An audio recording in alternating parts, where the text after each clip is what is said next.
everybody. Welcome to the Hunter's Quest podcast. This is your host, Hunter McWaters. And today I have a very interesting conversation with a former Navy SEAL named Asa Miller. And Asa got into the SEALs right around the time COVID was starting. He did one deployment into Somalia. And then he got told he had to get a COVID vaccine. And he, for many reasons, which we get into in this episode, decided that was not going to happen. And he, put his career, his livelihood that he'd worked, super hard, obviously, to attain on the line, to draw a line in the sand and stand up for his personal freedom, his religious beliefs and his faith, and just said, I'm not getting this vaccine. And that had some ramifications for his career and his life. And we talk a lot about it and how, what that decision was like, the whole story. And he's got a documentary coming out soon called SEALs Beat Biden. And, it's a lot about the pandemic and the forced vaccinations and all that stuff, which, as you guys probably know, I was always anti-vax. I was always a dude walking around with no mask on.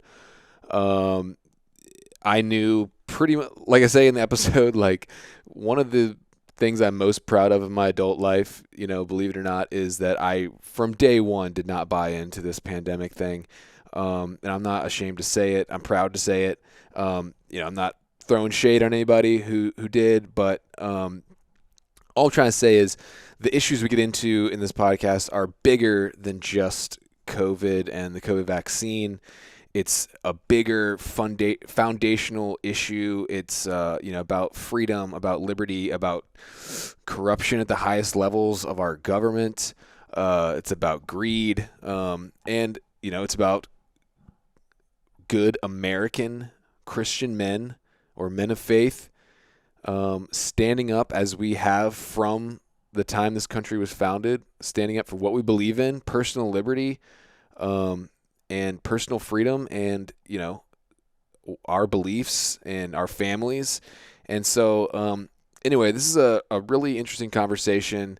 I think you guys will really enjoy it. Definitely be on the lookout for this documentary coming out. And maybe, me and Asa might do some work down the road, might take him on a hunt or something, have him teach me some stuff. Maybe I can teach him a thing or two. I don't know. Probably not, but maybe. But we have a great conversation, and I think you guys will enjoy it. So, if you're watching this on YouTube, please hit the subscribe button. It would mean a lot. If you're listening, go ahead and go to YouTube and subscribe anyway. Like and comment on this video. Please share this episode with friends and family and subscribe to the podcast. All that means a lot, and I appreciate your support. So enjoy this episode with former Navy SEAL Asa Miller. See you on the next one.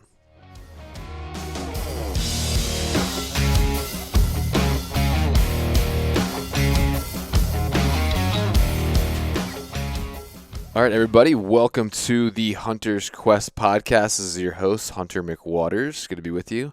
And today I am joined by Asa Miller. How you doing, sir? Doing well. Thanks for having me. I appreciate it. Yeah, man. It's good to have you. So we linked up. You live where I used to live in Virginia Beach. You are former Navy Special Warfare. I guess you were a SEAL, correct? Yes, sir. Okay, cool. And we have some kind of mutual friends. I think you might know my dad, maybe. Do you know my dad? Yeah, I met him briefly. We chatted through a mutual friend Okay, yeah. for a little bit. Yeah. Yeah, man. He's a good So, guy. yeah, he's awesome. But yeah, man. So I heard your story, which I don't want to jump in too much into yet, but I thought it was very interesting, and I kind of reached out to you a while ago about maybe doing a podcast. And then you guys actually have a documentary coming out shortly, correct? Yep. So if everyone wants to follow along, you go over to sealsbeatbiden.com. That's the website name. We've got one teaser out already, and then the release date is not quite set in stone, but it's going to be in November, this coming November. So Okay. pretty So excited about that. SEALs beat Biden. That already Yep. sounds good. Yeah, I think it's pretty good. I um, might be biased though. dude, oh man, this administration is just a joke, but like scary at the same time. Yeah. The best way I've heard it explained was Bill O'Reilly, actually. He was just doing an interview with Tucker and he described it as the age of chaos. And that's the Yeah. way it is. Whether you think it's planned or not, we live in a chaotic world right now. Yeah. So, I don't want to jump right into it. I want to hear a little bit about you and your backstory, but let's just tease it out here a little bit. So, um, basically, you kind of had a moral conflict, which led to some interesting circumstances around forced vaccinations for the COVID vaccination, right? Could you give us like just like a real brief kind of? I don't want to jump fully into it yet because I want to like kind of walk into it. But what's like the 10,000 foot like Reader's Digest, I guess. Yeah. So it all starts with worldview, right? I'm a Christian first and foremost. That's where I find my identity is in Christ. And Amen. so so going into the COVID process, really, sure, everyone was kind of freaked out. No one really knew what was happening early on, but um, depending on where you looked, if you did some independent research, very quickly you could tell that things weren't things weren't as they seemed. Yeah. With the virus itself, with the measures put in place to combat it, and then so already there was some kind of like doubt, like, hey, what's going on here? And then I was actually on deployment at the time in Africa, and I'd been there for Mm. 6 months when the vaccines started coming out. And just immediately, I just had questions like, hey, what?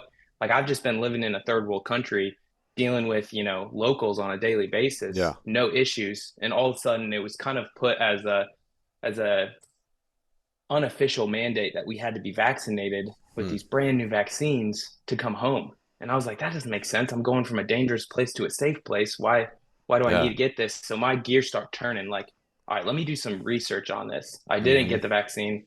I came home anyway. And um, so it took a few months, but during those months, I was like, hey, let's really dig in here, figure out what's up with these vaccines. You find out that one, they're experimental, they're not FDA approved. Two, you find out that different chains of them were developed using aborted fetal cells, which is a huge Ugh. issue for me and my faith.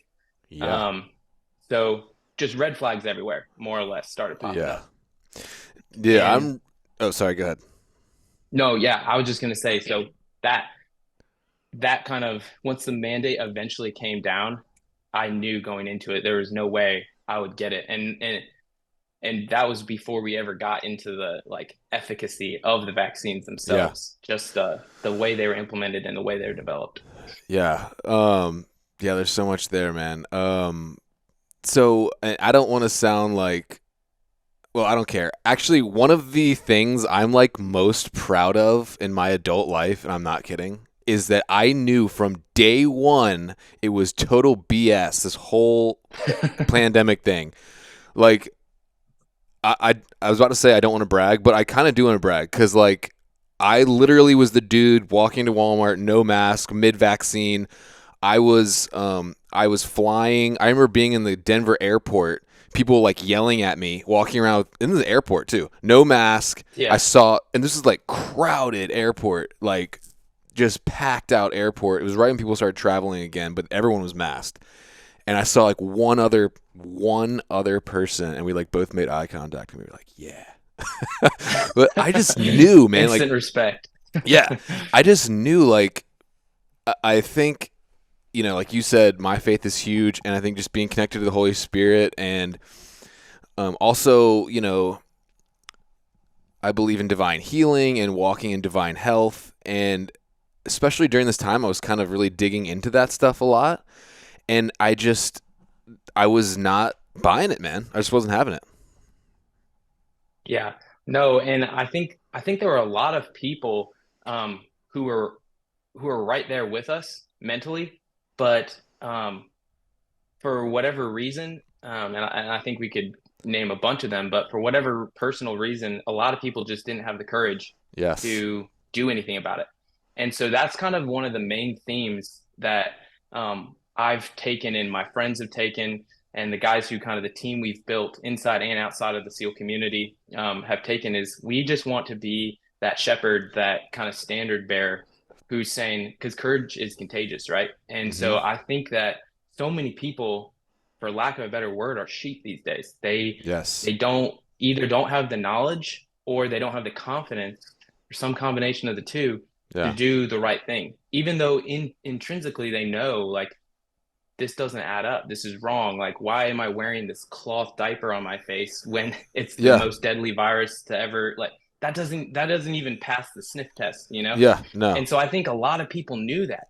A lot of people were looking at you and were probably like, wow, like he's not wearing a mask. That's cool. And yet they didn't have the confidence to do anything about it because they felt like they didn't know any better. They didn't have the rights to do something Yeah. about it. And so kind of the goal of this whole process is like, hey, we just wanted to be that flag bearer who says we plant the flag in the ground and we say this is truth. This is based in biblical and constitutional and Yeah. law. Like we are standing for truth, and now you can come and you can find the answers around us. And Yeah. because I feel like the goal was to put us in our houses. The goal was to keep us Yes. from talking to each other, Shut right? down And churches, put us in our everything. houses, and just see how far they could push us and see what they could get away with for literally like a flu.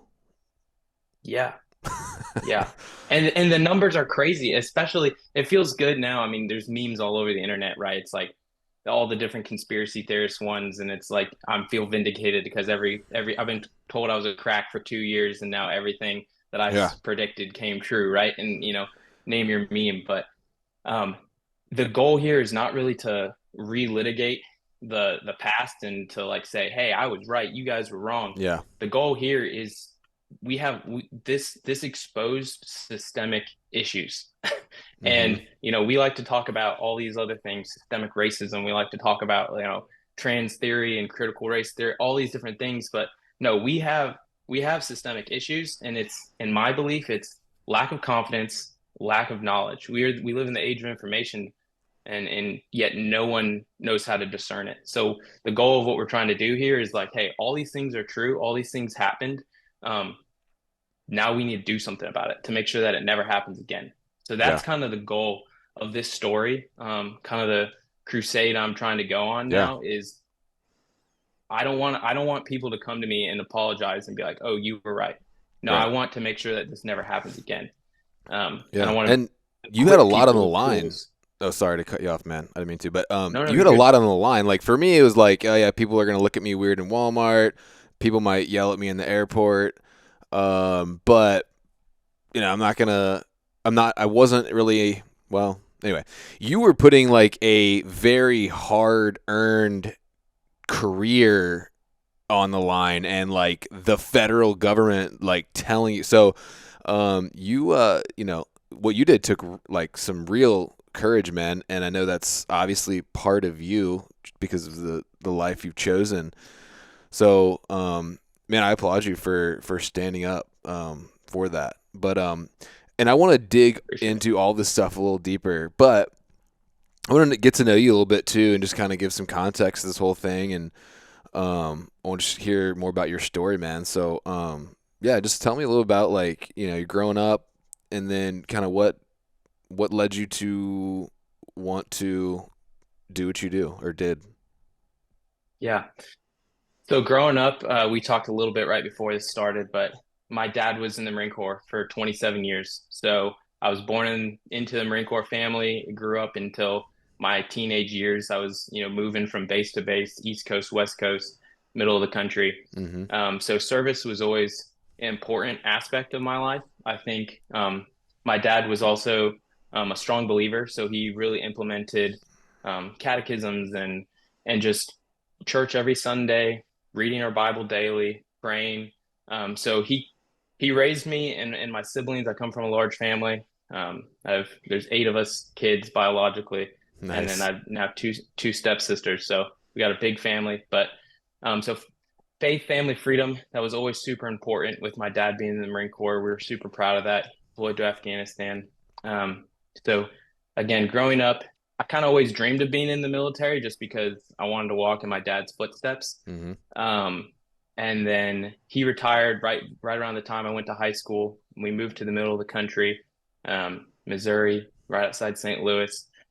And I went through the high school phase, I was like, oh, like I'll just go to college, it'll be fun.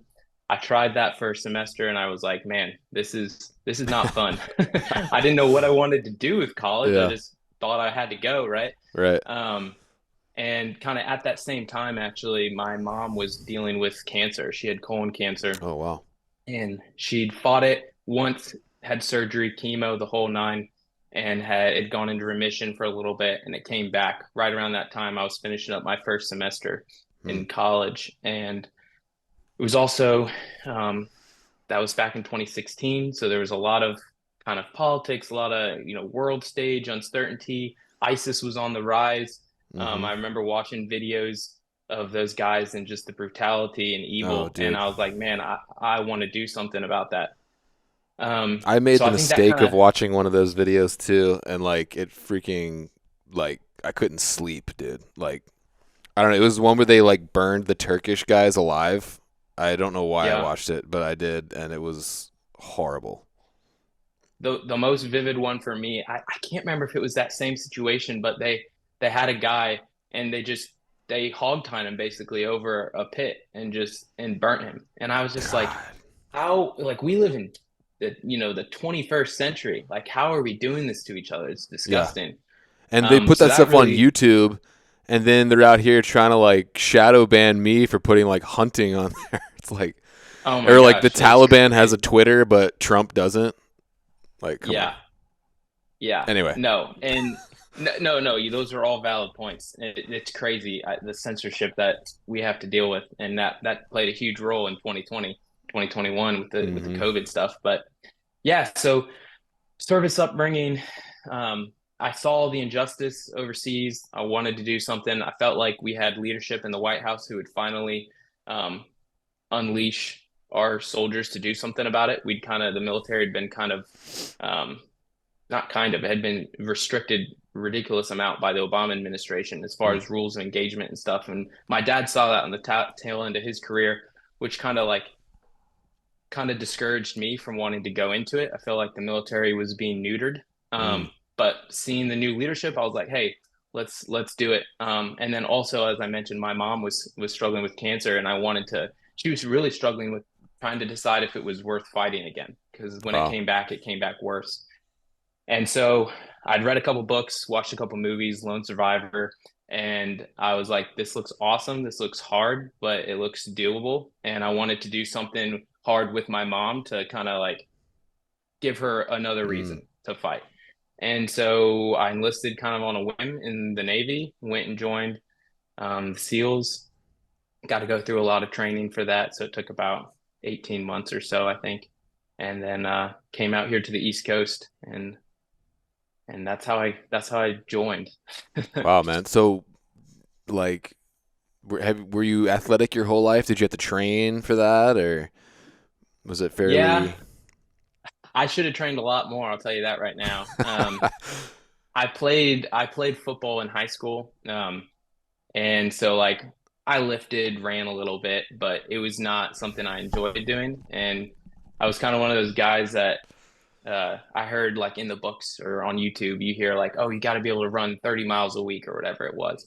And so I was like, okay, well, I'll do like two, maybe three 10-mile runs and I'll be good. So Yeah.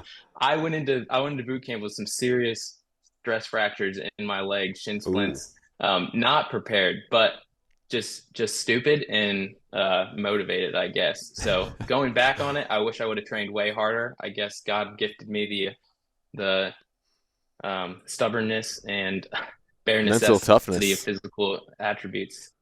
Yeah, and I Yeah. mean the mental toughness. I mean, obviously I've never experienced anything like that level of training, but from the little bit of physical training I do and stuff like that, like I know that the hardest part a lot of times is between the ears, right? Yeah. No, it's definitely the physical and something I think everyone hears about the mental challenges and stuff, but then sometimes you'll watch the videos or whatever, and or you'll work out and you'll be like, oh, like that wasn't too bad. That's like the fitness test. But the biggest thing with selection and training is that the physical, it's the constant physical tests and strain that wears down you mentally, Hmm. but vice versa as well. The more adjusted you are and the more trained you are physically, the more your mind can handle. So that's one really cool thing about the community and just physical fitness in general, that I'm super passionate about now is uh, is the mental and the physical are connected. For sure. The more physically fit you are, the more mentally fit, and you have to be mentally fit to be physically fit. So it's a beautiful kind of synergy between the two of them, that a lot of people just, they see the Instagram influencer and they're like, oh, if I just starve myself and Yeah, take yeah, some yeah. protein, I'll be fit. But you Yeah. got to go out and suffer a little bit. So I'm a huge fan of CrossFit and that type of training because if you're not constantly challenging yourself, and I'm sure you see this on your hikes. I mean, you just went on how many day hunt? 9 days, was it? Yeah, the Alaska one was, yeah, 9 days. Yeah. Yeah. I mean, I'm sure that was mentally and physically Yeah, tolling, it but was. I'm sure there's a lot of preparation that went into that.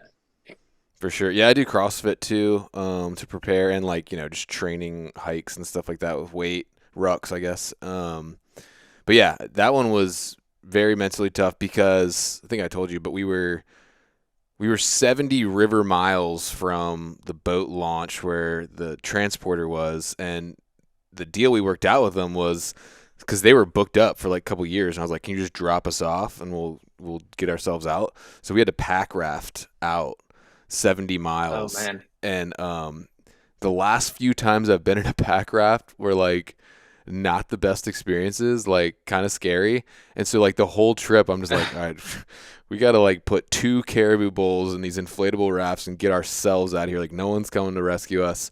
It's kind of like looming, and then it turned out not to be that bad, but definitely it was like mentally and physically tough. But another part of that too, I feel like is, and I feel like maybe at a place where like a guy like you and maybe me is at an advantage too, is I feel like um, the third component there, right, which is like spiritual fitness, as I like to call it, like when you reach that red line physically and mentally, you almost like you have that third gear to like if you can fall back on God or your faith or like I knew a couple times when I was like pretty scared or when things weren't going my way on hunts, like that was kind of things that kept me going.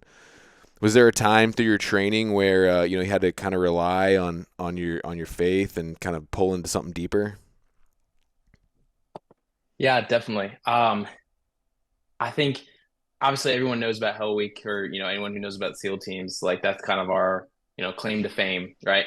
And there are some dark moments there for sure, where all you want to do is just not do anything. And so relying on being able to see that there's a bigger picture here.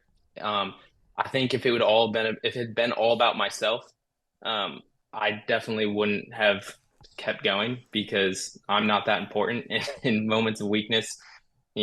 My delusions of grandeur burn up pretty fast. So having the worldview of like, hey, there are innocent people out there who need protection, and um, the Lord has called you and put you in a place where if you just suck it up for a little bit, you can offer Hmm. help. You can be that assistance. The Lord works through human hands.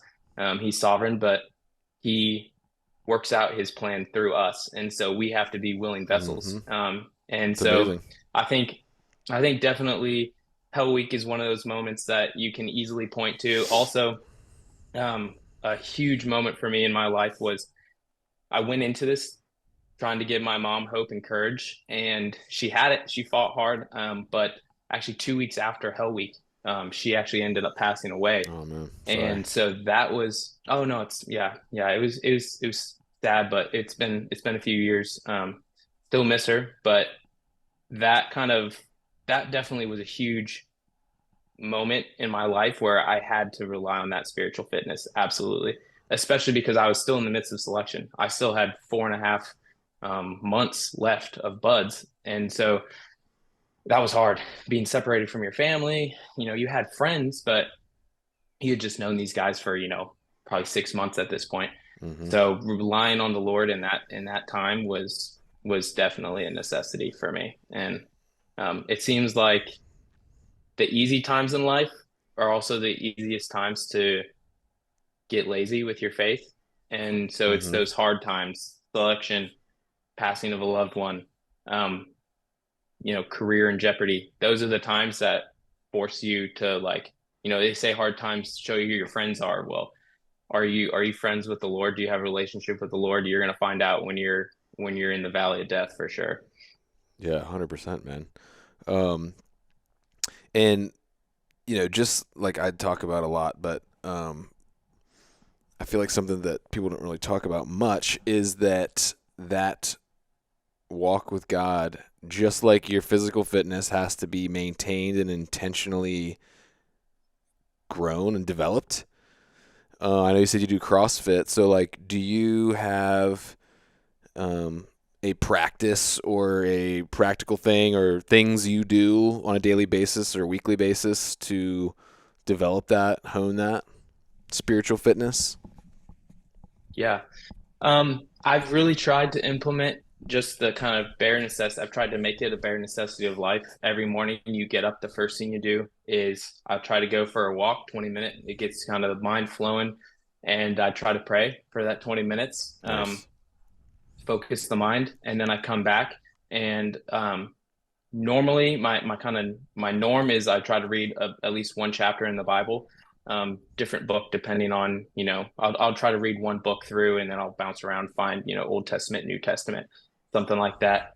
But currently I'm actually, a friend of mine gave me the Westminster Confession, and I think a lot of times Christians, we kind of get in this mindset, especially modern Christians, of hey, it's me and my Jesus, me and my Bible. And while that's totally valid and important, I think that there's a lot of wisdom to be learned from um, the ancients, for lack of a better word. For Although the sure. Westminster is not quite ancient, but I know what a you mean. lot of wise guys got together to put that together. So, kind of my goal going forward is I want to get a few of the different confessions and just hear their perspective. It's chock full of scripture, kind of given the scripture proofs for their Right. interpretations.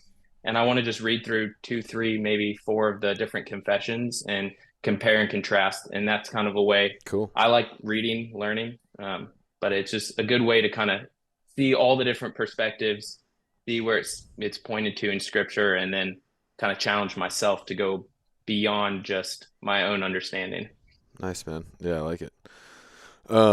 Cool. So, okay. So, you make it through training, buds, all that, and then you're active duty. So then, what's it like from there? Take me down the story path. Yeah, so it's a lot of training. So basically, you do your 18 months of buds and SQT or SEAL qualification training. That's when you get pinned, just when you get your trident. And then I shipped out to the East Coast, and pretty much immediately you go right back into training mode. Hmm. So the way the teams work is it's a 2-year cycle, and about 18 months of that is training for the game, which is the last 6 months. So for me, I did my 18-month workup, and as a new guy, your first one, you're always, you're the new guy, so you got to take out the trash, you got to clean all the boats and everything else, make sure the gear's there on the right time, right place. And there's other guys with you, but yeah, it was a great time. I enjoyed it, learned a lot, and went on my first deployment to Somalia Oh wow. in the end of 2020, early 2021, and that was another kind of one of those like uh, life changing times for me, I bet. because it gave some perspective to me, and it showed a lot of the cracks that I'd seen developed in the military when I was younger with Hmm. my dad's the end of his career. And then I got over there, and you want to be this. I'm obviously a patriot, right? I love my country. I love serving it, but you realize that there are issues, and I think that we should admit that, and I think that we should be open to talking about them and Mm-hmm. figuring out solutions. But yeah, I went to Somalia, and I kind of realized that the global police force idea is a nice idea, but I don't think in practice it helps the service members who are away for their families and Mm, wasting a lot of time and energy. And also, I don't really think it helps most of the populations we're there to help. And so I kind of had my eyes open to that a little bit. mm, Um, Expectations were probably a lot higher and different than they should have yeah. been going into it. And um, yeah, I think the key lesson there was leadership in how important it is and the lack that we have right now. Um, and so that was more or less that was kind of the pinnacle of my SEAL career. I went on my first deployment, came back in the middle of COVID, and I spent another 6 months working up for another deployment. And at the end of that 6 months, so I'd done a total of about 2 years in the actual SEAL team when the mandate came out, and that was September of 2021. And then I actually got removed, kicked out of my SEAL team with I think it was 23 of us total got kicked out of our SEAL team to start out um, over refusing to get the unlawful COVID gene therapy. COVID gene. Okay, so talk to me about that. What do you mean by that? Yeah, so I say it a little tongue in cheek. They changed the definition when they came out, so they are technically vaccines now. But the original vaccine definition is basically, you've got a lessened version of a virus that they're injecting into your body, a dead version or Yeah. whatever, and your body builds up antibodies, and that's what a vaccine was historically. And then in the build up to this COVID jab, they actually changed the definition of what a vaccine is to allow the umbrella term to be used for these mRNA gene therapies is what Yeah. they are, because they go into your body and they change on a cellular level um, your genes and the proteins and how they respond to COVID, Yeah, that's so elements of the freaky, man. COVID. Yeah, but it's not a vaccine. And so I like to Yeah. say that tongue in cheek kind of because yes, they've changed the definitions, but I hold true to facts and not, shifting definitions. Yeah, man. So, okay, so you get out of training, you're a bright-eyed, bushy-tailed, like new Navy SEAL, you're ready to go save the world. You get to Somalia, you realize maybe it's not exactly what you were expecting. Can you talk to me a little bit about what some of those issues were that kind of made you see like and did that kind of feed into later when you're like, okay, now the federal government's telling me to take this thing I don't know about. So yeah, talk to me about that a little bit. Yeah. So and this ties into kind of the second key element of the Seals Beat Biden documentary that we're making. That is, it's more than just it's not a grudge match against COVID. It's the fact that there's leadership failure on a Hmm. massive scale, not only in the Pentagon civilian leadership and administration, but in actual, uniformed officers and senior leadership. And that all started under the Obama administration. They fired a lot of generals and, other flag officers who were not kind of the yes men that the administration wanted. Hmm. And it's begun to trickle down to it's a flood now of these kind of yes men guys who get promoted because they say the right thing or obey their superior officers. Hmm. So some examples of that I saw in Somalia were there's this we were even told by one of them, you need to put on rose colored glasses. Like we were told leading up, we're going to smash al-Shabaab, we're going to, defeat terrorists, our nation's enemies, they're a threat to the homeland, they could get, bombs to America, they're hurting the people of Somalia, um, and we're going to go destroy them. And you show up and you just kind of sit on your base and you train your partner force haphazardly. No one really cares about them. And then when it push comes to shove and there's an operation, um, you have like almost zero authority to strike with a drone. You have zero authority to engage kinetically with the enemy, which is our entire mission. You're just Mm-hmm. kind of there to advise these Somalis, but they don't have the education and the knowledge and the tools, and they also get paid by us. So the goal in reality is to just be there. is Keep just getting the permanent paycheck. presence. Keep getting the paycheck for them and us. We Right. want to be there and they want us to be there. And they don't want to fix the problem. And we don't want to fix the problem. And that really Wow. frustrated me, especially being kind of, an A type personality who's like, hey, there's a problem, let's do something about it. Here's the bad guy, let's go get him. Yeah. There's none of that. And so one, that's really bad for morale because you have all these guys who are geared up, they've trained their whole life. Their whole job is to go and get the enemy and defend our nation and you promise, promise, promise, and you get there and you're not allowed to do anything. And so Wow. that's one example. That's like a kind of 10,000 foot scale, Yeah. strategic argument that I would have. But I was an E5, right? So I don't get to have that argument. And then on a lower level, this so Trump decides he wants troops coming back, right? He was already working on the Afghanistan withdrawal, doing it strategically, slowly, putting things in place to keep the Taliban from retaliating. And then he tells everyone in Somalia, he was like, "Hey, you guys all have to leave."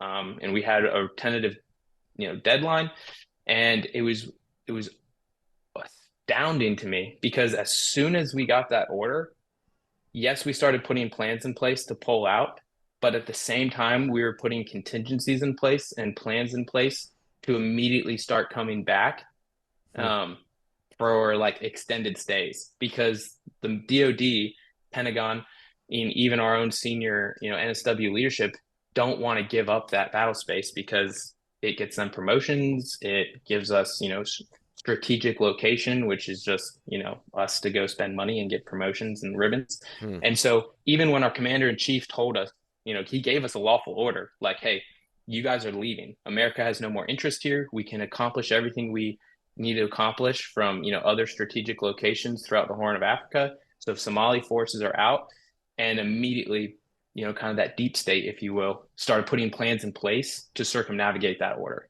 instantly. Wow.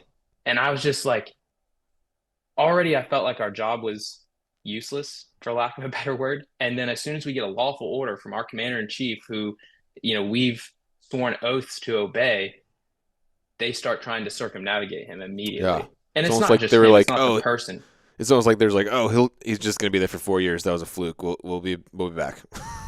You Yep, know what I mean? exactly. And dude, it's so Exactly. crazy like what you're saying because I was just thinking about this like on a much grander scale in terms of like our whole world, to be honest. But and the marketplace and everything. But it's kind of like a microcosm, which you're describing about how the powers that be want to keep these problems going. You know, keep us fighting wars, keep us, whatever, scared of a virus, whatever, in order to profit, to make money, to sell us products, to sell us food, to, you know, industrial military complex. It's wild, man. Yeah, I forget who said it. It might have been one of the Clintons said, "Never let a good crisis go to waste." And Mm. boy, is that their guiding doctrine in every Yeah. facet, it seems like. So would Um, you so agree yeah, that I mean, it's, this is hard for me to say because I'm the same way, man. I'm a patriot. I love this country. However, I've come to realize America, the country, the idea is about the American people. It's not the American government. Because I yes. mean, and that a lot of people can't draw that distinction. That was kind of a lightning bolt moment for me because I started questioning everything. A lot of it having to do with COVID and different stuff coming down the line. But I started questioning everything. It's like you have this conflict because you're like, no, I love America, and I do. I love the land and I love the people, but I don't. I'm in a place now, man, where like I really don't trust the federal government like at all, and I really don't think they have our best interest at heart at all. I think they're just like any other system, corrupt system. Yes, there are good people in it. I'm sure there's a lot of good people in it. I know some good people in it, but I think the system as a whole is about is not about Christ, and if it's not about Christ, ultimately it's for the other team, and they want to just make Yep. money and keep doing what they're doing, and have And control and power and money coming in all the time. absolutely. And the cool thing is that train of thought puts you right in the founders camp, right? No one in the founders, except for maybe Alexander Hamilton, Yes. trusted the federal government. And so everything they did was put in place to make sure it was about we the people, which was Yes. revolutionary. Like we were coming out of a time where we had divine right, right? Yeah. Somebody was born, so they get to be, God on earth, basically, Yeah. and with the kings and everybody, and the aristocracy. So the founders knew that centralized power was awful. Never is a good idea. So they put everything in place, and they lived a Christian. They all had Christian worldviews. Whether or not they were Orthodox, we can debate that all day long. Yeah. But they came from a Christian worldview, and the Christian worldview is that government starts in the family with a father.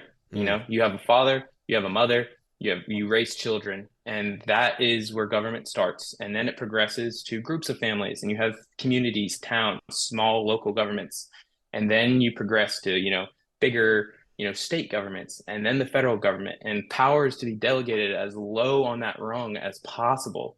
And outside of that, advising all of that and influencing all of that is the government of the church. And um, almost from the beginning, we have there have been people working to consolidate power.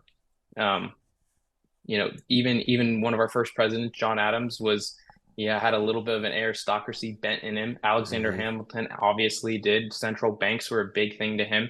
So yes, not all the founders agreed on how diverse, or how delegated the power should be, but we put in place a system of governments that focused on individuals, and not in an individual nihilistic sense like we have today, but power is to the lowest level, and from father to local to state to Yeah. federal government, we can make decisions best by ourselves. And so there is definitely a concerted effort to do away with that.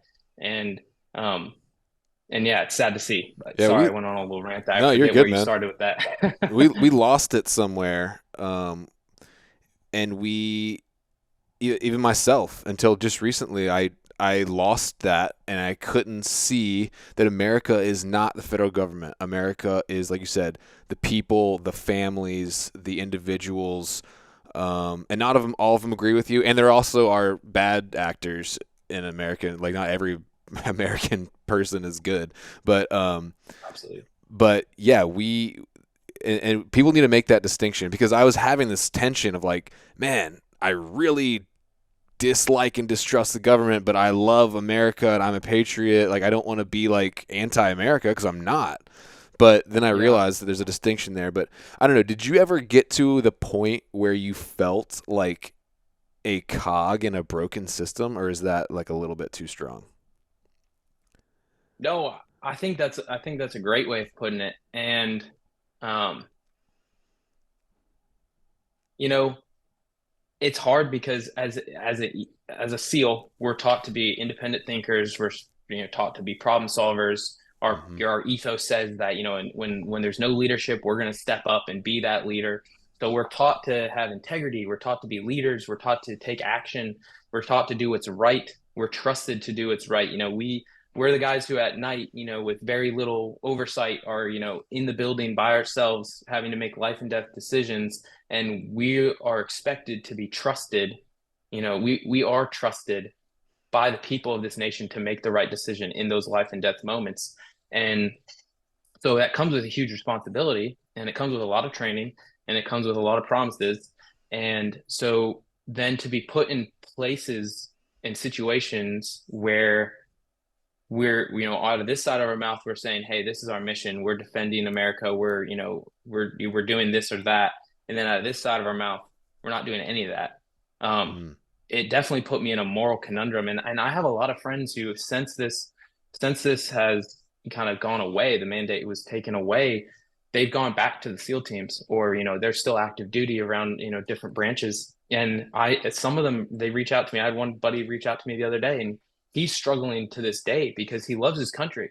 He wants to serve. He believes God has put him in a place to serve, and yet he's like, how do I serve a military that's funding um, abortions? How do I Hmm. serve in a military that's paying people to mutilate their genitals?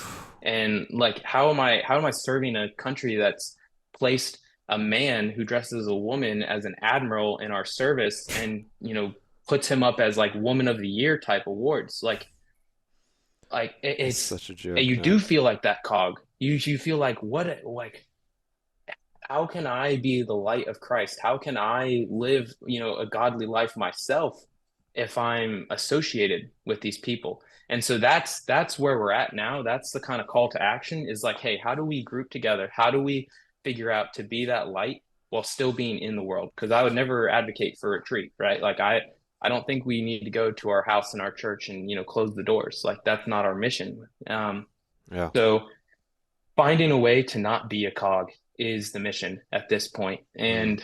And everybody's mission is a little different, but the way they go about it. But I don't think America was designed by cogs in a machine, and I don't think America is going to continue if people um, settle for that. Yeah. Well, that's great, man, because, I feel like a lot of men, especially like in the space, my audience, hunters, guys like that, I'm speaking for myself right now, like, because I always wanted to be in the military too when I was a kid, and I went through a long period of being an idiot, which basically I don't think they would have even taken me. Um, but anyway, like, what I'm trying to say is I think a lot of guys, have this maybe warrior spirit in them. They like the idea of, fighting, defending, providing, protecting. Um, but maybe, a military career is not an option, or not an option anymore, or it's just not the path they took, or whatever. But the thing is like you said, it starts with the family. Like, so, like, I mean, and I don't want to sound cliche, but like, really, I mean, in your family, your home, your community, you can be that warrior leader that you have inside of you, and in that way, you're not. And I'm not knocking people who are in the military or want to do that or going towards that. I'm not trying to do that. I'm just saying, for the people who aren't, you can be a, air quotes, SEAL team leader of your own family. You know what I mean? Oh yeah. No, I think so. One of the saddest things in the church right now, and it's affecting our culture, is that the church is kind of like ceded the term warrior to secular society. Like people think Yes. in order to be like a BA man or a warrior or a savage even, you have to be this like Rambo running around cursing up a storm, Mm-hmm. sleeping with as many women, drinking as much as you can. Right. And yet like you read the Bible, you read the Old Testament, even looking at the life of Jesus, like there's nothing farther from the truth. Oh yeah. Like Christianity should own manhood, should own the Yes. warrior spirit. And so actually a project I'm working on now that I'm working with a company called Armored Republic. They make body armor and kits, and their catchphrase, their guiding ethos is providing free men with the tools of liberty. Mm. And specifically we do that from a Christian mindset. So one of the goals that we're trying to do is create some some social media, YouTube content, because that's kind of, that's the way to reach people these days, like we're doing right now. And we just want to lay out tools to start building people up. Like we already talked about the three pillars of like spiritual fitness, physical fitness, mental fitness. And so many times these days, even in the church, we have no one to look to except for, the Andrew Tates of the world, or um, all the like all these social media TikTok influencers with hair down to their nose, and you're just like, what is this? Like, this is not manhood. This is not good. These are not people who can, on one hand, respect their wives, love their mothers, treat their children kindly, and then the next go outside and fight the war that is needed Mm-hmm. culturally, socially, spiritually, physically sometimes. So we want to kind of give an alternate and not even a new perspective. We want to just give the biblical perspective that is like, hey, we're wolf, we're not wolves, we're sheepdog, right? We're shepherds. Mm-hmm. And in order to be a shepherd, you have to be, Jordan Peterson says, you have to be it's better to be a warrior in a rose garden than a rose gardener in a war. And I feel Yep. like so many men, especially Christian men, have become rose gardeners because they're afraid to be masculine. They're afraid to be, in the gym working out. They're afraid to be shooting guns. They're afraid to be talking about money and politics. They're afraid of everything. And Yeah. so they just drink their soda pop, they watch their TV, and they get fat and out of shape. And it's disgusting, in my opinion, and it's sad. Hmm. But no one's stepping up to do anything about it. No one's stepping up to give people direction. And we have it in the Bible, but people don't know how to read anymore. So we're trying to Yeah. make it relatable. We're trying to point people in the right direction. And I think that's, obviously been an intentional attack, from the enemy to erode and to take away masculinity. And hey, I've been there. I've been that guy with the man boobs, drinking my soda pop, But I made a change. And if you're listening out there, guys, like, it's never too late to make a change, to start developing the warrior that's inside of you. So do it.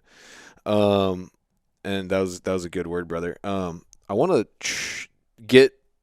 I feel like I could talk to you for like all day. So, but I want to hit what we kind of were going to talk about, which is, so this mandate comes, Yeah.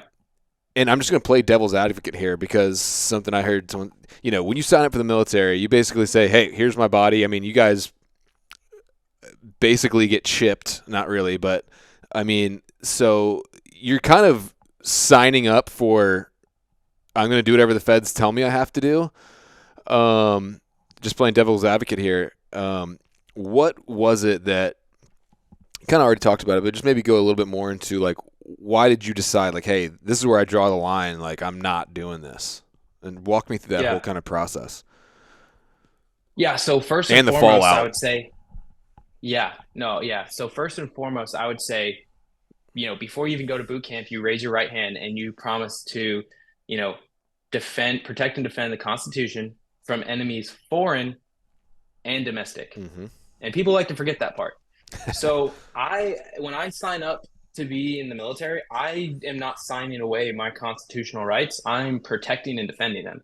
Mm. And that's not just for myself. That's for everyone. And vice versa. That's not just for everyone.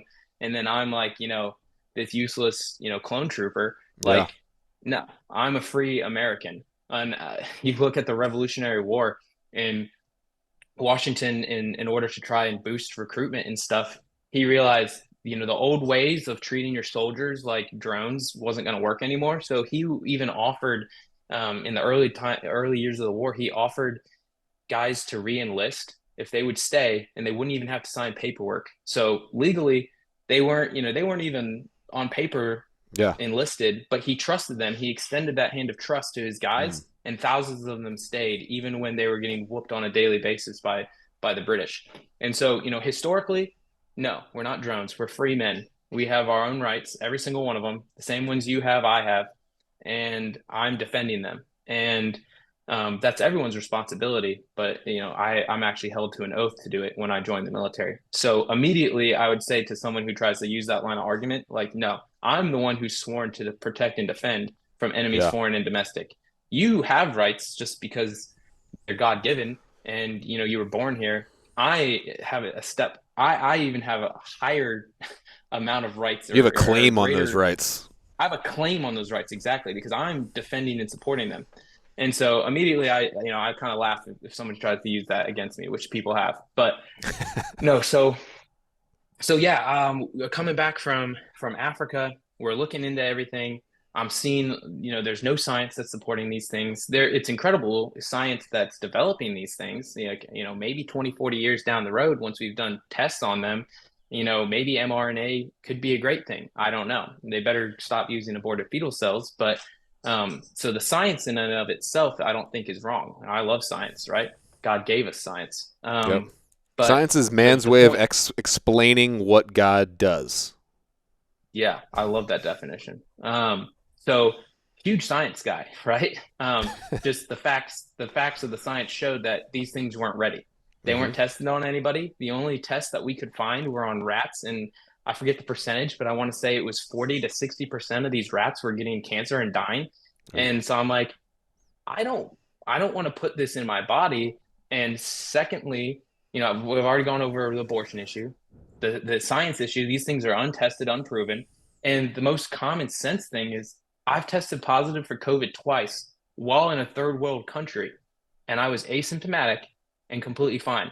I worked out every day. I went and spearfished and did my job, right?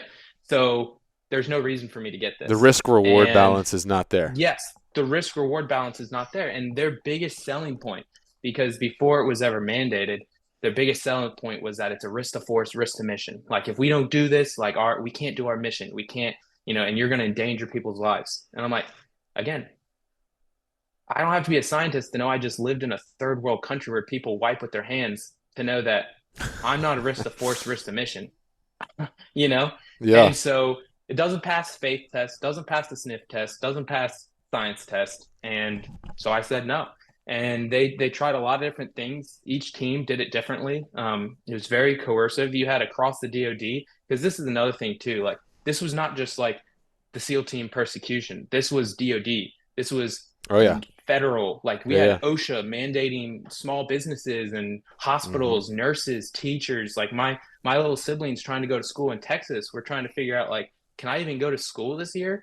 Because I'm not going to get vaccinated after they all tested positive. Like it was insanity, and no one was doing anything about it. And so we got the guys together. We were meeting weekly at my house, and we were just like, "Yo, like, are we going to go to prison?" Because we're not lawyers, and Yeah, we're yeah. like, I don't know the legality of this. They're telling me I have to do this, but it's wrong. It's not FDA approved, which means legally it's illegal, but they're still telling me somehow this is a lawful order. So we were meeting.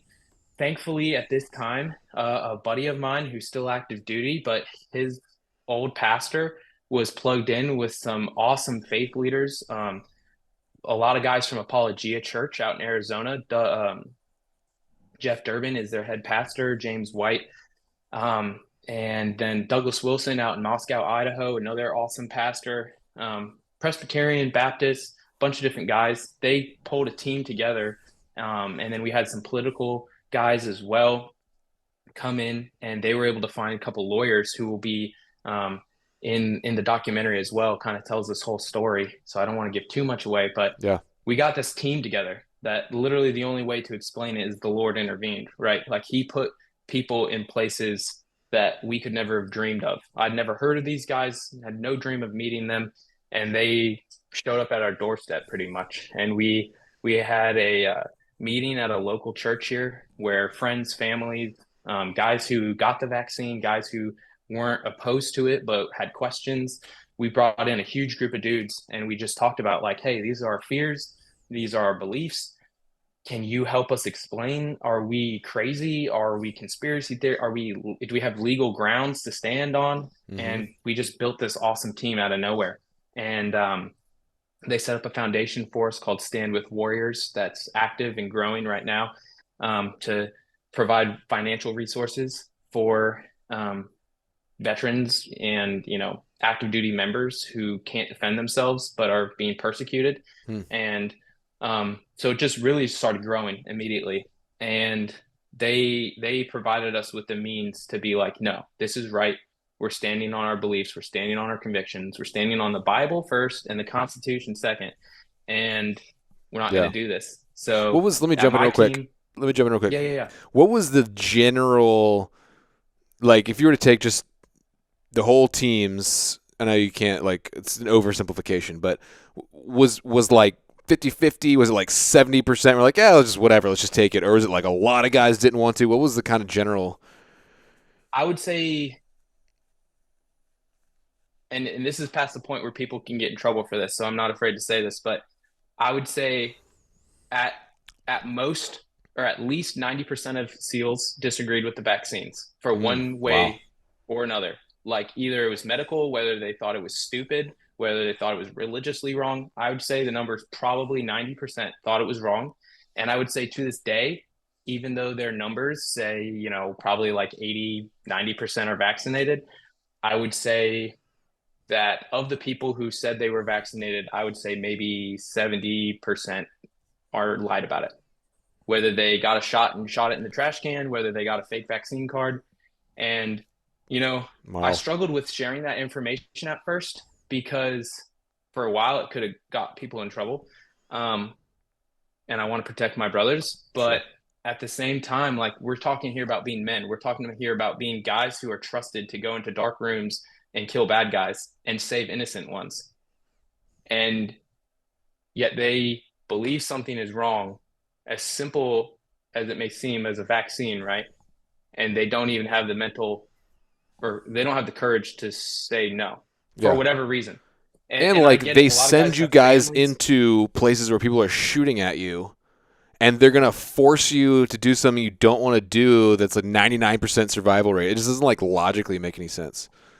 Yeah, and I want to reiterate, I'm not calling these guys cowards at all as far as like combat. Like No. I trust all these guys. But what I'm saying is that there is there is a level of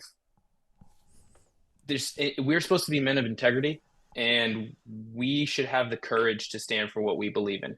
Um and if and coming from a Christian worldview, which is the only worldview, but coming from a Christian worldview, if you can't if you can't put what you know to be right over what you want to do, then that's an idol Hmm. and that's unhealthy. It's an addiction. And what I see happening is this kind of ethos and this mythology of, being in the military or having my job or whatever. It's gotten, or being a SEAL, it's gotten to the point where it's more important to have a title than to stand true to who you are and what you believe in. And that's dangerous and scary. And so I think it's important to call people out, and to speak truth because next time something like this happens, people need to stand for what they believe in. Yeah. And so, yeah, to answer your question, a vast majority of guys, not only in the teams, but across the military, I have a lot of friends. I have a friend who's in the Marine Corps, another friend who's in the fleet right now on an aircraft carrier, friends on the West Coast still who are corpsmen and stuff. And they all would tell me, like, dude, this is so wrong. This is so wrong. And then push came to shove and they got it. And it sucks because Yeah. you want to see people stand for what they believe in. You want to see that courage. So again, that's why we're coming out with Seals Beat Biden. We want to tell the stories of people who did the right thing, knew the right thing, stood for it, were persecuted for it. It took a long time, but we won. Yeah. And so we want to provide people with a path to say, like, hey, no, if you feel that in your gut, maybe you don't even know why it is the way it is, but there are not only options, but there are resources for you to hone in and figure out your beliefs and to do something about it and stand for righteousness, stand for Yeah. justice. So, why do you think they were doing this? Were top military officials getting paid off from Pfizer? Were they making, why? Yeah. I Well, don't I mean I believe maybe on some level some people thought it was actually, mission essential or whatever, but I got to believe at somewhere at the highest levels they they knew and they were trying to make money off it or something. I mean, what do you think? yeah. So I think it's a long answer. I'll try to hit it some bullet points, but so first and foremost, I think that there are nefarious characters and actors, right? I think there are people who want to see this country change, if not fail. And I Mm. think that some of them are in the DoD, definitely they're in the Pentagon, and absolutely in the administration. Wow. And I also You're think saying that there are people in the DoD and Pentagon that want this country to fail I believe so, for the new absolutely. world order to take And over, I guess. yeah, whether it's George Soros's open borders, whether it's World Economic Forum. I mean, the World Economic Forum put out in the mid 2000s, I believe it was, an exact plan for a virus to knock the world out, and it to a T was followed in the COVID pandemic. And Yeah. so, call me a tin hat, whatever. Either their profits or it's connected. And so, to get back on track, as far as DoD goes, I know Lloyd Austin owned a lot of shares in a pharmaceutical company. He sold them right around the time the pandemic started. So, I don't know if that was just coincidence or if he was trying to cover his butt. But I also know that Lloyd Austin's not a stupid person. I know there's a lot of yes men, kind of going back to what we talked about at the beginning under Obama administration. There's not a lot of leaders who stand for what they believe. So I think there are a lot of useful idiots, but I also think that you don't get to the highest levels without having some mental competency. And yet you would see Lloyd Austin, who's the Secretary of Defense, he went over to the Philippines in the middle of the pandemic, towards the end of the pandemic, actually, and was wearing double mask with a face shield, surrounded by people with like at most a mask on, and he was double vaxxed at the time. And so you're just like, man, like I really want to believe you're a smart guy, but like you have two vaccines that you claim at the time were, 99% Yeah. effective, that they stop transmission, that they, protect you from the virus, and yet you have two masks on, you have a face shield on, and you're representing American strength and power. And God. I'm just like, I don't know if you're Coward. just literally the biggest idiot in the world or you are just such a propagandist coward that, Yeah. like, I don't know. So there Maybe are useful both. idiots. There are evil, nefarious characters, and they're all up and down the chain. And and it goes further than just the vaccine though, and so does Steele's beat Biden. And it's important to address, like I talked a little bit about my microcosm of the failed leadership in Somalia, but a few short months later, we had the Afghanistan withdrawal, and that happened under Lloyd Austin as well. And you also have, which was unexcusable. We had plenty of defensible airports, and they gave them all up, and we lost 13 people because of it. Mm. And then you continue on, and it's kind of this general theme of using the federal government and specifically the Department of Defense, because it's the most trusted institution in America, to force social change and policies and politics on the American people. Mm. And you see this through Miley, who is the outgoing Joint Chief of Staff, talking about white rage and how he wants to understand it better and be different.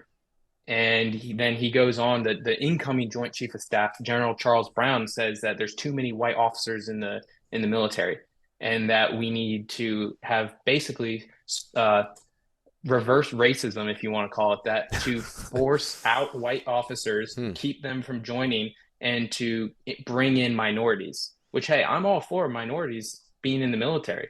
Some of Yeah. my best friends are, minorities. My brother-in-law, and yet I want people in every job to be qualified for the Merit job they're based. at.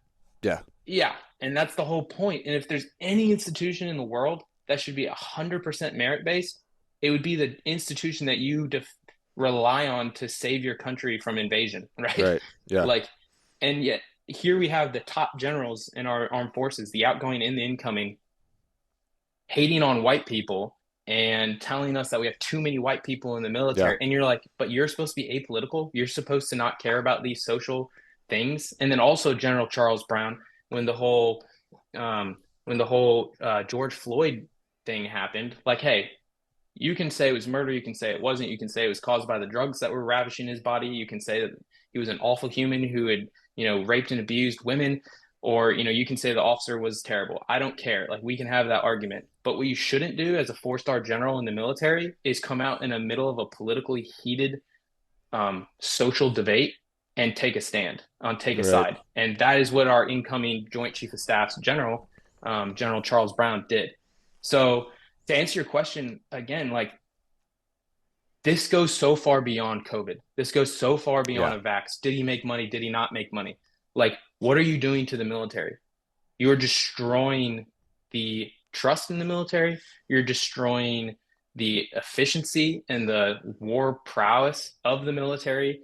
You're destroying morale, and you're destroying people's lives. DC Drano, he's a Instagram and social media guy. He was just talking to a service member who came up to him and said that he tried to not get the vax. He thought it was bad, but he got it anyway, and then got myocarditis and got kicked out of, separated because his heart isn't strong enough to work anymore, which Hmm. is the things that we were saying were going to happen. We Yeah. said, yes, it doesn't happen to every single person, but it happens to a lot. And it's way higher percentage of people are getting myocarditis and, pericarditis. Sorry, I'm not a scientist. You're okay. All these health issues, they're getting way more people are getting these health issues that are ruining their lives than people ever had who had COVID and Yeah. it hurt them. And so I truly believe there is, whether it's useful idiots or nefarious characters, the Department of Defense and the federal government in general is actively hurting our institutions. And we have to call it out, and we have to say names, and we have to provide a path forward. So that's the Wow. that's the goal of Seals Beat Biden. is name names, show the insanity of what's going on up there, and call people to stop it, because we the people are the only ones who can stop it at this point. Yeah, because I mean, in a lot of ways, it was almost like it feels almost like this was like a drill, a simulation. Like, see what they could get away with a 99% survival, and to like kind of almost run an actual live simulation of what it would maybe look like if there was actually like a really deadly pandemic. You know what I mean? Which is very scary to think about. But and I just feel like I should say right here, all this stuff is very scary and terrible the more you look at it. And that's where you have to just be able to go back and just rely on God. He's in control. He's bigger than the devil, the enemy. Greater is he that's within us than he that's in the world. You know, Psalm 91, we live under his protection. We've been given authority to trample on serpents and scorpions and over all the powers of the enemy, and nothing shall by any means harm us. If you're in Christ, you can live and stand on that. So I just want to say that, because once you start going down these rabbit holes, it can get very scary. And I have to check myself sometimes too, because Yeah. the world's scary, man, and it's getting scarier, and it's getting more in your face about how scary it is. Um, it's wild. I have two passages too that, I mean, I think that's great. I'm glad that you pulled me back. I can go on rants and stuff, and pointing this out. No. Two of my favorite passages are from Ezekiel. 133, Ezekiel 33, 6 and 7 say, "But if the watchman sees the sword coming and does not blow the trumpet to warn the people, and the sword comes and takes someone's life, that person's life will be taken because of their sin. But I will hold the watchman accountable for their blood. Son of man, I've made you a watchman for the people of Israel. So hear the word I speak and give them warning from me."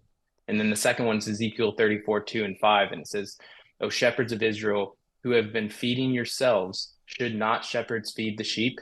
Because there was no shepherd, and they became food for all the wild beasts, my sheep were scattered." So I read those to say that we have a duty and a responsibility. People who see the writing on the wall, people who see the dots and can connect them, we're the watchmen. You don't have to be in the military. Don't have to have a platform like you do. That can be, at your local church, community, whatever. If you see these things, you got to talk about them. You got to Hmm. share the message, because we live in a sinful world. But like you said, we have a sovereign God and we have a savior, and there is a path forward, and he works through us to build that future. And so I'm all about building the future, and I love my country and I love my God more. And I know that he has a plan, and I hope to see America, regain its spot and hold it forever as the top country in the world. Yeah. But that's not a necessity. But I'd like to do my part to make it that way. So I see lots of hope. I see lots of plans for the future, and that's what we're trying to do. And so while there are these bad actors, um, we have the power in our country. We have a fantastic country. We have a great Yeah. constitution, and so there are tons of resources and tons of um, people working to stem the tide and turn it Yeah. back. So Amen. absolutely, like I can get on these rants about Lloyd Austin and the world order and blah blah blah, but we can win, and I believe good will win, because evil can't create. All they Yeah. can do is destroy, and that's on And us create to create an counterfeits. alternative. Yep. Yep. Yep. Yeah, I read the book to the end, man. We win. Yeah. um, That's very true. no, but that's good, man. And I don't know, maybe I could. I think maybe you should come back on the podcast sometime and we can do a whole nother one, because there's a lot more we could dive into. But I did want to ask you.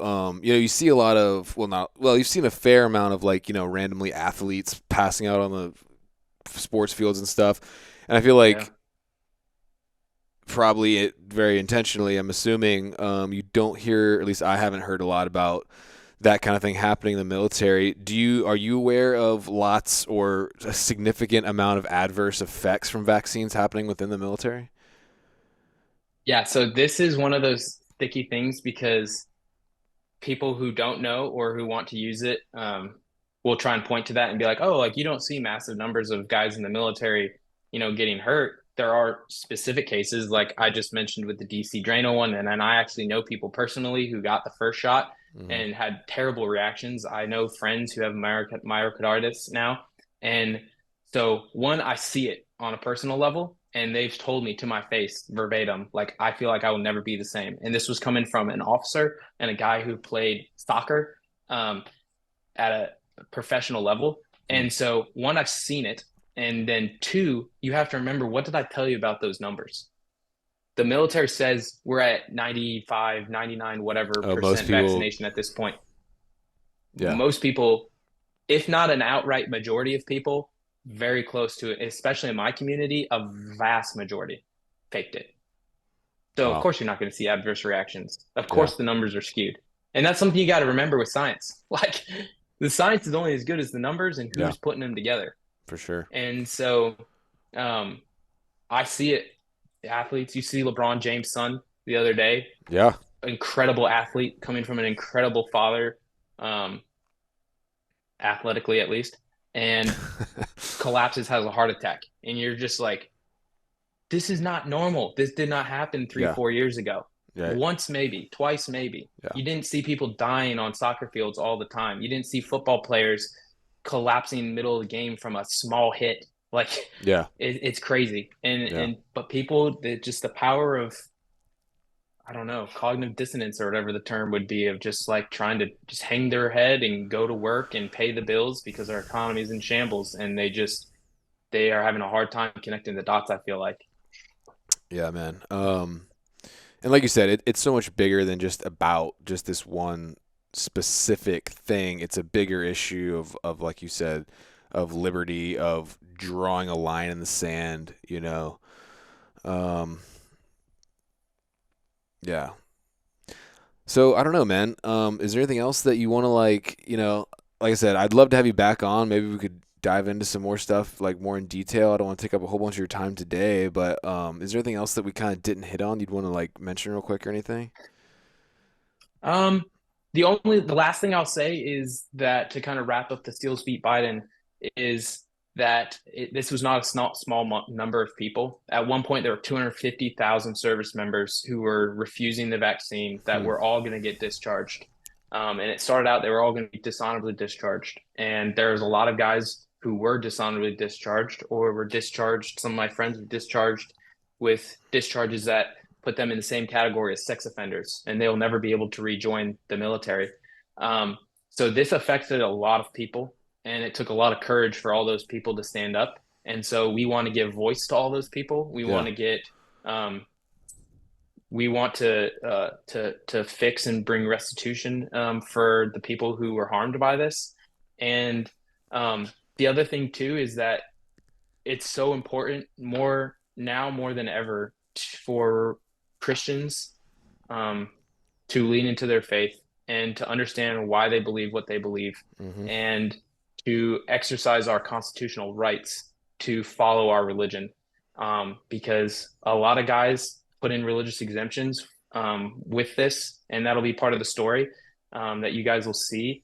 But everyone who put in religious exemptions to this, which is a clear legal pathway to avoid it, we're all punished anyway, and that in and of Jeez. itself is illegal.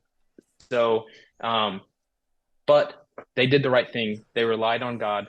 They went through the legal process, and we won. So it might take time. Might you got to have perseverance. You got to have physical, mental, and spiritual fitness. Yeah. But where there's a will, there's a way.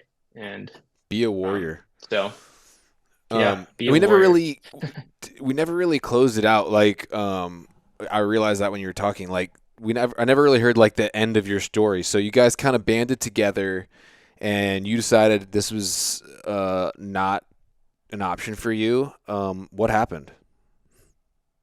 Yeah, so we all got removed from our team, um, and every team and So training you were command. discharged from the military, or just taken out of the So I wasn't SEALs, or discharged. So I was removed from my SEAL team. Some people were immediately discharged from the Navy and from the Army and Marine Corps. But as far as the SEALs go, who I was with, we were removed from our SEAL team. We were sent to our kind of parent command, and for a little bit, we were put on like basically punitive watches, and we were told to pick weeds in the parking lot and mow the grass, even though we had civilian contractors who do that anyway. And then the biggest thing, kind of the biggest shock of this all was they just stopped bringing us into work for 6 months. they just stopped communicating to us. They gave us no job, no place to muster, no supervision, no, chain of command. Were you still getting paid? Still got paid though. But Which just I mean, we could sit here for another hour talking about how hilariously awful that is. Like I'm thankful for it. I'm not going to sit here and complain that I didn't get a pay, that I got a paycheck, but the Department of Defense was paying hundreds. Well, I don't know how many people outside of it, but for a minimum, 23 of us were being paid for 6 months and didn't do a single thing, even though we asked for and they gainful weren't employment. We checking in on asked. you, having you come Nope, in, nothing. nope. We That could is have we could wild. have died. We could have died, and they would have had no idea. It's insane. And this is coming from there's a daily muster system where every single day your boss checks in the system, in the Yeah. computer system, Because you're a like, hey, valuable asset to the U.S. military. and it's not even like, oh, I'm a SEAL, they have to know where it's like the lowest E1, to the highest, 4-star general, they know where they're at and they're checked in the system. And somebody lied. Somebody checked us into a system every single day for 6 months. Just because they didn't know I what would to do? imagine. They were like, we don't know what we're doing next, so we're just going to ignore it for 6 months, I guess. Your guess is as good as mine. I guess they didn't expect to be called on their bluff, Ah. and they had nothing to do with us, and they wanted us to have nothing to do with anybody else because they knew we were right. And truth wins, and it's obvious when you're standing on lies. And they wanted us to be as far away from everyone else as possible. Yeah.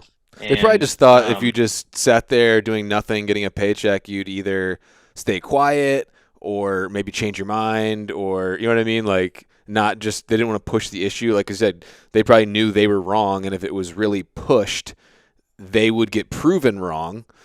So they're like, let's just, yeah, you know? yeah, yeah. I don't know, but it wasn't until a change of command where the outgoing um, officer and senior enlisted guy in charge of basically the East Coast. It wasn't until they left and a new group came in that they called us back all in. So I And then what definitely don't think happened? it was a slip through the cracks. So yeah, so we come back in. There's a back and forth of like, oh, like what are you guys? Where you been? What are you doing? Like, why didn't you come in? And we're like, whoa, whoa, whoa! Like we were right here. We were looking to do something, and um, they were like, we need to regain you guys' trust, or like you guys have to regain our trust. And we were like, we've showed up every time you've told us to be somewhere, right time, right place, right uniform. We helped with funerals, we mowed lawns, we picked grass, like we asked to be put at different commands, we asked to go back to our team so we could help them get ready for deployment. Like we did it all. Can you please just give us a job? Like we want to work. Like we've been all going to college and starting small businesses because we're so bored out of our mind. Please give us work. And they're like, no, like we want to bring you guys in and muster every morning until we can trust you guys, and then we'll talk about it. So for another few months, we would go in at 9:15 in the morning. We'd say like, hey, we're here, and they'd be like, all right, cool, check your name, and we'd go back home for another couple Wow. months. It was insane. It got to the point where one of my friends specifically put paperwork in place to get out of the Navy because he was so fed up with it. And he ended up he rescinded his religious exemption because he wanted to get discharged because he wanted to move on with his life. And the Mm, reason everybody else didn't do that is because everybody else wanted to go back to the SEALs. Everyone right. else wanted to go back and do our job, right? And so we're like, we're not going to purposely get kicked out because we want to do our job. Um, but anyway, yeah, so it went on for a few more months, and then finally we this whole time too we had a court case going. There's some in Florida, some in Texas, and it got to the Supreme Court level, and they were supposed to hear it. Um, they pushed the date back until it would have been June of this year, and once that happened, the OSHA law got knocked down, or mandate. All the other federally civilian mandated mandates got knocked down one after the other, and they realized they couldn't win. And then, thankfully, in the midterms, we had enough votes to get um, the National Defense Authorization Act every year kind of funds the military. They were able to write in there that the constitutionality did not exist for mandating the COVID vaccines and that they had to rescind it. So a few weeks after that, everyone slowly started trickling back to our various commands. And so that was spring of this year. And at that point, though, my contract was already out. My Mm. contract was expiring in May of this year, 2023. And so I had like, I think 2 months left or something like that. And so for the last 2 months, everyone, all my friends went back to their teams and different commands, business as usual, no apology, no admittance of anything. Just, like, oh, that was so silly, guys. How funny was that? Like, go back to work. No hard feelings, right? And um, then I just stayed at my parent command basically and did a P test like 2, 3 times a week and went home. And I've been working on school, networking, getting things set up for after. So So had yeah, you already that's kind of that's kind decided of like I'm done with this like during this whole process? yeah. I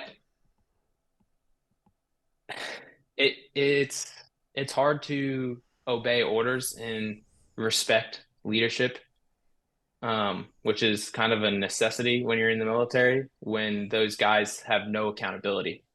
They lie to your face, they accuse you of things, and then when it comes out that they're wrong, it's just the same thing with Afghanistan withdrawal. 13 people died, no apology, no, hey, we shouldn't have done it this way. It's just, oh, somebody speaks out, we're going to can you and go on business as usual. And for me, I respect the guys who went back. I wish them the best. Friends with them all to this day. I love the guys who never left. Right, a lot of good guys on the operator level. Just good patriots want to serve their country, and unfortunately, just didn't act out on their convictions. But for me, I was just like, I think I can do better service outside, telling the story and trying to fight for change on the outside. So Wow, man. Well, that's wild story. Did you ever, last question, did you ever have like doubts, or was the thought of losing what you'd worked so hard in training to get like close to pushing you over the edge to say, ah, whatever, I'm just going to get it and just move on? Or had you already kind of started to see the cracks in the system so much and you felt so strongly that it was just never a doubt? You're just like, nah, I'm not, this is not happening. yeah. So when it all started on deployment, my one of my buddies got it and he regretted it instantly. But we would talk about it all the time, and he would just be like, "Man, you'll get it, you'll get it." And I just told him, I was like, "No, I won't." And thankfully, I had enough time and enough of a foundation in scripture and history to know right from wrong. And so, no, there was never a moment where I was like, "Oh, I might get it." But a lot of guys did. Some guys even ended up breaking and going and getting it, and a lot more guys struggled with it. And because, like I said, these guys want to be SEALs. They spent Yeah, their whole lives training for this. Some people, from the right, time they're kids. I didn't, but a lot of guys, this is their whole life. Like this is right. what they wanted. So yeah, it was hard for a lot of guys. For me personally, I knew it wasn't what the Lord hadn't planned for me, and but that being said, like it wasn't easy. Like there are Yeah, for definitely sure. days. There's still days. I see my buddies, my roommates right now. They go on trips or whatever for work. They're going to go jump, going to dive, going to land warfare, shooting guns, blowing things up.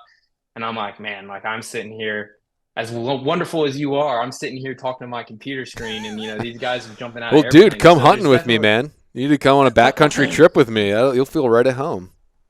hey, I would love to send the invite. I'm there. I'm sure I could learn a lot from you. So yeah, Both ways. there are moments of weakness, if you will, where I just miss the old life because it For was sure, fun. man. It was Yeah, it was the best time of my life for sure. But no, I was convicted for sure. yeah. And I know the Lord's got a plan for you and something big. So, man, it's really cool, man. I appreciate your bravery, your courage, not only in your service, but also just speaking out about the stuff you said. We need guys awakening the warrior in American men, and we need guys like you who are willing to hold the line and stand up for what's right and what they believe in. And so, thanks for sharing your story, man. And tell folks where and when they can watch this documentary and find out more about what you got going on. Yeah. Well, first off, I just want to say thank you for giving me, your platform Yeah, to of to course, share the man. story and spread it. I appreciate it. And Yeah, so to follow along the story I've been focused on today, go to sealsbeatbiden.com. There's also Instagram and Twitter pages where you can see the trailers and then stay up to date with the release date, which will be in November. And then if anyone wants to follow me, I'm active a little bit on Instagram, a little bit more on Twitter, and then I also write for the Republic Sentinel, which is a news outlet. So if you guys go look me up there, yeah, you can follow along the story. Cool. Well, thanks again, man. And yeah, I mean, I'd love to take you hunting sometime. That'd be cool. So we'll have to stay in touch. Absolutely, looking forward to it. All right, man. Thanks again. Yep. Bye bye.